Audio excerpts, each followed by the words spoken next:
Hi friends, welcome to my channel KSNR family. ఎలా ఉన్నారు? అందరూ బాగున్నారా? అందరూ బాగుండాలని మనస్ఫూర్తిగా కోరుకుంటున్నాను. ఈ రోజున మీకు ఈ 2024 సంవత్సరంలో ఏప్రిల్ నెలలో పండుగలు వాటి యొక్క ప్రాముఖ్యత, అలాగే ఏ రోజున ఏ దేవుణ్ణి పూజించాలి, అలాగే ఏ రోజున వివాహానికి అలాగే శుభముహూర్తాలు గృహప్రవేశానికి ఉన్నాయి అనే విషయం గురించి మీకు పూర్తిగా ఈ వీడియోలో చెప్తాను.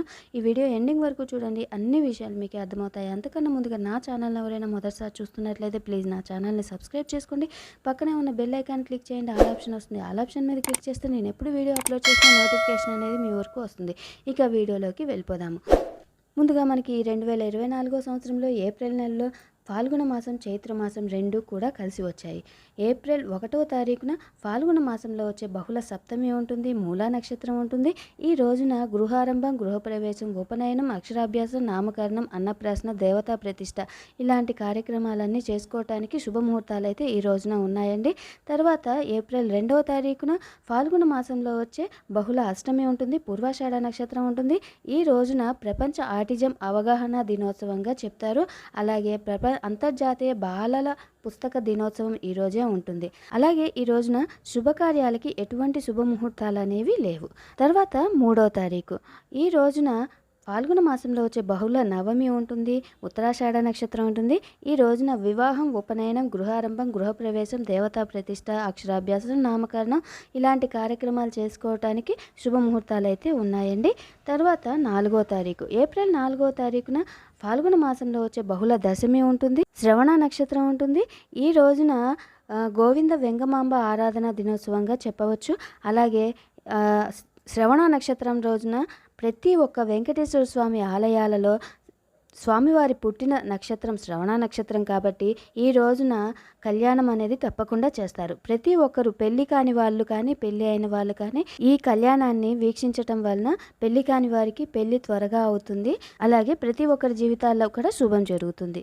అలాగే ఈ రోజున దశమి గురువారం, శ్రవణ నక్షత్రం. ఈ రోజున వివాహం, గృహారంభం, గృహప్రవేశం, ఉపనయనం, దేవతా ప్రతిష్ట, అక్షరాభ్యాసం, నామకరణం, నూతన పుస్తక ప్రారంభం, రిజిస్ట్రేషన్లు, పెళ్లి చూపులు ఇలాంటి కార్యక్రమాలన్నీ జరుపుకోవడానికి మంచి శుభముహూర్తాలు అయితే ఉన్నాయండి.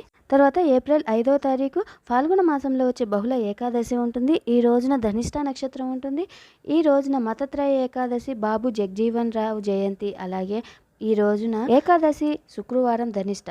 వివాహం, ఉపనయనం, గృహారంభం, గృహప్రవేశం, దేవతా ప్రతిష్ట, అక్షరాభ్యాసం, నామకరణం ఇలాంటి కార్యక్రమాలన్నీ చేసుకోవడానికి శుభముహూర్తాలు అయితే ఈ రోజున ఉన్నాయండి. ఏప్రిల్ 6వ తారీఖున ఫాల్గుణ మాసంలో వచ్చే బహుళ ద్వాదశి ఉంటుంది. ఈ రోజున ఉదయం 7:38 వరకు ద్వాదశి తిథి ఉంటుంది. తదుపరి త్రయోదశి తిథి ఉంటుంది. ఈ రోజున శతభిష నక్షత్రం ఉంటుంది.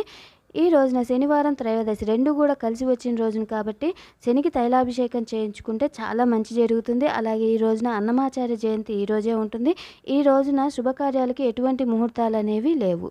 తర్వాత ఏప్రిల్ 7వ తారీఖు ఫాల్గుణ మాసంలో వచ్చే బహుళ చతుర్దశి ఉంటుంది, పూర్వభద్ర నక్షత్రం ఉంటుంది. ఈ రోజున మాస శివరాత్రి. ప్రతి మాసంలో కూడా ఈ మాస శివరాత్రి వస్తుంది కాబట్టి ప్రతి మాస శివరాత్రి రోజున శివునికి రుద్రాభిషేకం చేయించుకోవటం వలన శుభ ఫలితాలు కలుగుతాయి. అలాగే ఈ రోజున శుభముహూర్తాలు అనేవి ఏమీ లేవు. తర్వాత ఏప్రిల్ 8వ తారీఖున ఫాల్గుణ మాసంలో వచ్చే అమావాస్య, ఉత్తరభద్ర నక్షత్రం ఉంటుంది. ఈ రోజున అమా సోమవార వ్రతం చేసుకుంటారు. అంటే ప్రతి ఒక్కరూ కూడా అమావాస్య, సోమవారం రెండూ కలిసి వచ్చిన రోజున అమా సోమవార వ్రతం చేసుకోవడం వలన శుభ ఫలితాలు కలుగుతాయి. ఈ రోజున శివపార్వతుల్ని పూజించడం వలన శుభ ఫలితాలు కలుగుతాయి. అలాగే ఈ రోజున శుభకార్యాలకి ఎటువంటి శుభముహూర్తాలు లేవు. తర్వాత 9వ తారీఖు ఏప్రిల్ 9వ తారీఖున ఈ రోజు నుంచి చైత్రమాసం అనేది స్టార్ట్ అవుతుంది. ఈ రోజున శ్రీ క్రోధినామ సంవత్సరం ప్రారంభమవుతుంది. నూతన తెలుగు సంవత్సరం ఈ రోజే ఉంటుంది. అలాగే ఈ రోజున ఉగాది పండుగ, నింబ కుసుమ భక్షణం, వసంత ఋతువు ప్రారంభం, వసంత నవరాత్రి ప్రారంభం ఈ రోజే ఉంటుంది. అలాగే ఈ రోజున ప్రతి ఒక్కరూ కూడా నూతన పంచాంగ పూజ చేసుకోవాలి. అలాగే నూతన వస్త్రధారణ చేయాలి. అలాగే ఉగాది పచ్చడిని సేవించడం వలన శుభ ఫలితాలు కలుగుతాయి. ఈ సంవత్సరం మొత్తం ప్రతి ఒక్కరూ కూడా ఈ క్రోధినామ సంవత్సరంలో అంతా మంచి జరగాలని మనస్ఫూర్తిగా కోరుకుంటున్నానండి. ఈ రోజున పాడ్యమి మంగళవారం, రేవతి నక్షత్రం. నూతన వస్త్రాలు ధరించుట, అధికార దర్శనం, అలాగే గృహప్రవేశం, వివాహం ఇలాంటి కార్యక్రమాలు చేసుకోవటానికి శుభముహూర్తాలు అయితే ఈ రోజున ఉన్నాయండి. తర్వాత ఏప్రిల్ 10వ తారీఖు చైత్రమాసంలో వచ్చే శుక్ల విధియ ఉంటుంది, అశ్విని నక్షత్రం ఉంటుంది. ఈ రోజున చంద్రదర్శనం, ప్రపంచ హోమియోపతి దినోత్సవం, ఆపరేషన్ వ్యవసాయం, బోరింగులకు మంచి ముహూర్తం అయితే ఈ రోజున ఉన్నాయండి. తర్వాత 11వ తారీఖు చైత్రమాసంలో వచ్చి శుక్ల తదియా ఉంటుంది, భరణి నక్షత్రం ఉంటుంది. ఈ రోజున శ్రీ మత్స్య జయంతి, సౌభాగ్య గౌరీ వ్రతం, రంజాన్. ఈ రోజున శ్రీ మహావిష్ణువు మత్స్యావతారంలో జన్మించిన రోజుగా చెప్పవచ్చు. ఈ రోజున శ్రీ మహావిష్ణువుని పూజించడం వలన శుభ ఫలితాలు కలుగుతాయి. అలాగే ఈ రోజున శుభకార్యాలకి ఎటువంటి ముహూర్తాలు అనేవి లేవు. తర్వాత ఏప్రిల్ 12వ తారీఖు చైత్రమాసంలో వచ్చే శుక్ల చవితి ఉంటుంది, రోహిణి నక్షత్రం ఉంటుంది. ఈ రోజున గణేష్ పూజ చేయటం వలన శుభ ఫలితాలు కలుగుతాయి. ప్రతి మాసంలో వచ్చే చవితి తిథి రోజున వినాయకుడిని పూజ చేయటం వలన మంచి శుభ ఫలితాలు కలుగుతాయి. అలాగే ఈ రోజున చవితి శుక్రవారం, రోహిణి నక్షత్రం, వివాహం, గృహారంభం, గృహప్రవేశం, దేవతా ప్రతిష్ట, అక్షరాభ్యాసం, నామకరణం ఇలాంటి కార్యక్రమాలు చేసుకోవడానికి శుభముహూర్తాలు అయితే ఈ రోజున ఉన్నాయండి. తర్వాత 13వ తారీఖు చైత్రమాసంలో వచ్చే శుక్ల పంచమి, మృగశిర నక్షత్రం ఉంటుంది. ఈ రోజున అశ్విని కార్తె ప్రారంభం, లక్ష్మీ పంచమి, శ్రీకూర్మ కల్పాది, అలాగే నాగపూజ ఈ రోజునే చేస్తారు. మేష సంక్రమణం, తమిళ సంవత్సరాది ఈ రోజునే ఉంటుంది. ఈ రోజున మంచి ముహూర్తాలు అయితే ఉన్నాయండి. గృహప్రవేశానికి, గృహారంభం, అక్షరాభ్యాసం, నామకరణం ఇలాంటి కార్యక్రమాలన్నిటికీ కూడా ఈ రోజున మంచి శుభముహూర్తాలు అయితే ఉన్నాయండి. ఈ రోజున వసంత నవరాత్రుల్లో పంచమి తిథి కాబట్టి ఈ రోజున లక్ష్మీదేవిని ఆరాధించడం వలన శుభ ఫలితాలు కలుగుతాయి. అలాగే ఈ రోజున శ్రీ మహావిష్ణువు కూర్మ అవతారంలో జన్మించిన రోజుగా చెప్పవచ్చు. తర్వాత ఏప్రిల్ 14వ తారీఖు చైత్రమాసంలో వచ్చే శుక్ల షష్ఠి ఉంటుంది, ఆర్ద్ర నక్షత్రం ఉంటుంది. ఈ రోజున అంబేద్కర్ జయంతి ఈ రోజునే ఉంటుంది. అలాగే ఈ రోజున ఎటువంటి శుభకార్యాలకి శుభముహూర్తాలు అనేవి లేవు. తర్వాత 15వ తారీఖు చైత్రమాసంలో వచ్చే శుక్ల సప్తమి ఉంటుంది, పునర్వసు నక్షత్రం ఉంటుంది. ఈ రోజున పేట్రియార్ డేగా, అలాగే ఈ రోజున సూర్యుని పూజ చేయటం వలన మంచి శుభ ఫలితాలు కలుగుతాయి. ఏప్రిల్ 15వ తారీఖు సప్తమి సోమవారం, పునర్వసు నక్షత్రం. ఈ రోజున గృహారంభం, గృహప్రవేశం, దేవతా ప్రతిష్ట, నామకరణం, అక్షరాభ్యాసం ఇలాంటి అన్ని కార్యక్రమాలకి కూడా శుభకార్యాలు జరుపుకోవటానికి శుభముహూర్తాలు అనేవి ఉన్నాయి. తర్వాత 16వ తారీఖు ఏప్రిల్ 16వ తారీఖు చైత్రమాసంలో వచ్చే శుక్ల అష్టమి ఉంటుంది, పునర్వసు నక్షత్రం ఉదయం 6:13 వరకు ఉంటుంది. తర్వాత పుష్యమి నక్షత్రం వస్తుంది. అశోకాష్టమిగా జరుపుకుంటారు. ఈ రోజున సీతాదేవిని పూజించటం వలన శుభ ఫలితాలు కలుగుతాయి. అలాగే ఈ రోజున శుభకార్యాలు జరుపుకోవటానికి ఎటువంటి మంచి ముహూర్తాలు అనేవి లేవు. తర్వాత 17వ తారీఖు చైత్రమాసంలో వచ్చే శుక్ల నవమి ఉంటుంది, పుష్యమి నక్షత్రం ఉంటుంది. ఈ రోజున శ్రీరామ నవమిగా జరుపుకుంటారు. ప్రతి ఒక్క ఊరిలో కూడా శ్రీరాముని కళ్యాణం ఈ రోజున చేస్తారు. కాబట్టి పెళ్లి కాని యువతి యువకులు ఎవరైనా ఉంటే ఈ సీతారాముల కళ్యాణం చూడటం వలన శుభం జరుగుతుంది. అలాగే ఈ రోజున ప్రపంచ హీమోఫీలియా దినోత్సవంగా జరుపుకుంటారు. అలాగే భద్రాచలంలో సీతారాముల కళ్యాణం ఈ రోజే ఉంటుంది. ఈ రోజున శుభకార్యాలకి ఎటువంటి మంచి ముహూర్తాలు అనేవి లేవు. తర్వాత 18వ తారీఖు ఏప్రిల్ 18వ తారీఖు చైత్రమాసంలో వచ్చే శుక్ల దశమి ఉంటుంది, ఆశ్లేష నక్షత్రం ఉంటుంది. ఈ రోజున ధర్మరాజు దశమిగా జరుపుకుంటారు. ఈ రోజున ప్రపంచ వారసత్వ దినోత్సవంగా జరుపుకుంటారు. అలాగే ఈ రోజున వివాహం, గృహప్రవేశం, గృహారంభం, అక్షరాభ్యాసం ఇలాంటి అన్ని కార్యక్రమాలు చేసుకోవడానికి ఈ రోజున శుభముహూర్తాలు ఉన్నాయి. తర్వాత ఏప్రిల్ 19వ తారీఖు చైత్రమాసంలో వచ్చే శుక్ల ఏకాదశి మకా నక్షత్రం ఉంటుంది. ఈ రోజున వాడపల్లి తీర్థం మతత్రయ ఏకాదశి ఉంటుంది.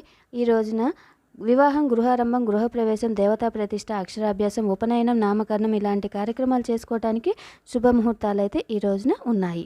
తర్వాత 20వ తారీఖు చైత్రమాసంలో వచ్చే శుక్ల ద్వాదశి పుబ్బా నక్షత్రం ఉంటుంది. ఈ రోజున ఉపనయనం, గృహప్రవేశం, వివాహం, గృహారంభం ఇటువంటి కార్యక్రమాలు చేసుకోవడానికి శుభముహూర్తాలు ఉన్నాయి. తర్వాత 21వ తారీఖు ఏప్రిల్ 21వ తారీఖు చైత్రమాసంలో వచ్చే శుక్ల త్రయోదశి ఉత్తరా నక్షత్రం ఉంటుంది. ఈ రోజున మహావీర జయంతి, కార్యదర్శుల దినోత్సవం, జాతీయ పౌర దినోత్సవం, అనంగ త్రయోదశి ఈ రోజే ఉంటాయి. ఈ రోజున రతి మన్మధుల్ని, శివపార్వతుల్ని పూజించటం వలన శుభ ఫలితాలు కలుగుతాయి. అలాగే ఈ రోజున గృహారంభం, గృహప్రవేశం, అక్షరాభ్యాసం, వివాహం ఇలాంటి కార్యక్రమాలన్నీ చేసుకోవటానికి శుభముహూర్తాలు అయితే ఈ రోజున ఉన్నాయి. తర్వాత 22వ తారీఖు చైత్రమాసంలో వచ్చే శుక్ల చతుర్దశి హస్తా నక్షత్రం ఉంటుంది. ఈ రోజున సోమవారం హస్తా నక్షత్రం, గృహారంభం, గృహప్రవేశం, అక్షరాభ్యాసం, దేవతా ప్రతిష్ట, నామకరణం ఇలాంటి కార్యక్రమాలు చేసుకోవటానికి ముహూర్తాలు అయితే ఈ రోజున ఉన్నాయి. తర్వాత 23వ తారీఖు చైత్రమాసంలో వచ్చే పౌర్ణమి చిత్తా నక్షత్రం ఉంటుంది. ఈ రోజున ఒంటిమిట్టి శ్రీ కోదండరామస్వామి వారి కళ్యాణం ఈ రోజే ఉంటుంది. హనుమత్ విజయోత్సవం, అక్క మహాదేవి జయంతి, మండపాక ఎల్లారమ్మ జాతర, శక్తిపీఠ వార్షిక కుంభాభిషేకం, హనుమత్ దీక్ష ప్రారంభం ఈరోజే ఉంటుంది. ఈ రోజున లక్ష్మీదేవిని పూజించటం వలన మంచి శుభ ఫలితాలు కలుగుతాయి. అలాగే ఈ రోజున శుభకార్యాలకి ఎటువంటి మంచి ముహూర్తాలు అనేవి లేవు. తర్వాత 24వ తారీఖు చైత్రమాసంలో వచ్చే బహుళ పాడ్యమి ఉంటుంది. స్వాతి నక్షత్రం ఉంటుంది. ఈ రోజున జాతీయ పంచాయతీ దినోత్సవంగా జరుపుకుంటారు. అలాగే స్వాతి నక్షత్రం లలితాదేవి జన్మ నక్షత్రం కాబట్టి ప్రతి మాసంలో వచ్చే స్వాతి నక్షత్రం రోజున లలితా సహస్రనామాలను చేసి అమ్మవారిని పూజించటం వలన మంచి శుభ ఫలితాలు కలుగుతాయి. ఈ రోజున వివాహం, గృహప్రవేశం, గృహారంభం, దేవతా ప్రతిష్ఠ, అక్షరాభ్యాసం, నామకరణం ఇలాంటి కార్యక్రమాలు చేసుకోవడానికి శుభముహూర్తాలు అయితే ఈ రోజున ఉన్నాయి. తర్వాత 25వ తారీఖు చైత్రమాసంలో వచ్చే బహుళ విద్య పూర్తిగా ఉంటుంది. ఈ రోజున విశాఖ నక్షత్రం ఉంటుంది. రేలంగి మంటలాంబ అమ్మవారి చిన్న సేవ ఈ రోజే ఉంటుంది. ఈ రోజున శుభకార్యాలు చేసుకోవడానికి ఎటువంటి మంచి ముహూర్తాలు అనేవి లేవు. తర్వాత ఏప్రిల్ 26వ తారీఖు చైత్రమాసంలో వచ్చే బహుళ విధియ ఉంటుంది. అనురాధ నక్షత్రం ఉంటుంది. ఈ రోజున నర్మదా నది పుష్కరాలు ఈ రోజున ప్రారంభమవుతాయి. ప్రతి ఒక్కరూ కూడా నర్మదా నది దగ్గరలో ఉన్నట్లయితే నర్మదా నదిలో పుష్కర స్నానం చేస్తే మంచిది. ఈ రోజున గృహారంభం, గృహప్రవేశం, వివాహం, అక్షరాభ్యాసం, ఉపనయనం, దేవతా ప్రతిష్టలకు మంచి శుభ ముహూర్తాలు అయితే ఈ రోజున ఉన్నాయి. తర్వాత ఏప్రిల్ 27వ తారీఖు చైత్రమాసంలో వచ్చే బహుళ తదియ జ్యేష్ఠ నక్షత్రం ఉంటుంది. ఈ రోజున సంకటహర చతుర్థి ఈ రోజే ఉంటుంది. అలాగే ఈ రోజున భరణి కార్తె ప్రారంభం. ప్రతి ఒక్కరూ కూడా ఈ సంకటహర చతుర్థి వ్రతాన్ని ఆచరించడం వలన మంచి శుభకార్యాలు జరుగుతాయి. ప్రతి పనిలో కూడా మీకు విజయం కలుగుతుంది. ఈ రోజున వినాయకుడిని పూజించడం వలన శుభ ఫలితాలు కలుగుతాయి. తర్వాత 28వ తారీఖు చైత్రమాసంలో వచ్చే బహుళ చవితి ఉంటుంది. మూలా నక్షత్రం ఉంటుంది. ఈ రోజు నుంచి శుక్రమూఢమి అనేది ప్రారంభమవుతుంది కాబట్టి ఈ రోజు నుంచి ఎటువంటి శుభకార్యాలు, ఎటువంటి శుభ ముహూర్తాలు ఉండవు. ఈ రోజు నుంచి వివాహం, గృహప్రవేశం, గృహారంభం ఇటువంటి కొన్ని కార్యక్రమాలకి శుభముహూర్తాలు అనేవి లేవు. కొన్ని కార్యక్రమాలు చేసుకోవచ్చు. ఆ కార్యక్రమాలు ఏమిటి, అలాగే శుక్రమూఢమి ఎప్పటి నుంచి ఎప్పటి వరకు ఉంది అనే విషయం గురించి నేను ఒక వీడియో చేశాను. ఆ వీడియో లింక్ అనేది కింద డిస్క్రిప్షన్లో ఇస్తాను, చూడండి. అందరూ కూడా ప్రతి ఒక్కరు చూసి వివరం అనేది. తర్వాత ఏప్రిల్ 29వ తారీఖు చైత్రమాసంలో వచ్చే బహుళ పంచమి ఉదయం 5:40 వరకు ఉంటుంది. తదుపరి షష్ఠి తిథి వస్తుంది. ఈ రోజున పూర్వాషాఢ నక్షత్రం ఉంటుంది. ఈ రోజున శుభకార్యాలకి ఎటువంటి మంచి ముహూర్తాలు అనేవి లేవు. తర్వాత ఏప్రిల్ 30వ తారీఖు చైత్రమాసంలో వచ్చే బహుళ సప్తమి ఉంటుంది. ఉత్తరాషాఢ నక్షత్రం ఉంటుంది. ఈ రోజున కొండపాటూరు పోలేరమ్మ వారి తిరునాళ్ళ ఈ రోజే ఉంటుంది. ఈ రోజున శుభకార్యాలకి ఎటువంటి మంచి ముహూర్తాలు అనేవి లేవు. ఇవ్వండి ఈ 2024వ సంవత్సరంలో ఏప్రిల్ నెలలో పండుగలు మరియు వాటి యొక్క ప్రాముఖ్యత, అలాగే ఏ రోజున ఏ శుభకార్యాలకి ఎటువంటి ముహూర్తాలు ఉన్నాయి అనే విషయం గురించి మీకు అర్థమైంది అనుకుంటున్నాను. మీకు కనుక ఈ వీడియో నచ్చినట్లయితే ఈ వీడియోకి ఒక లైక్ చేయండి. ఇలాంటి మరిన్ని వీడియోస్ కోసం నా ఛానల్ని సబ్స్క్రైబ్ చేసుకోండి. Thank you so much watching my channel. Please subscribe చేసుకోండి.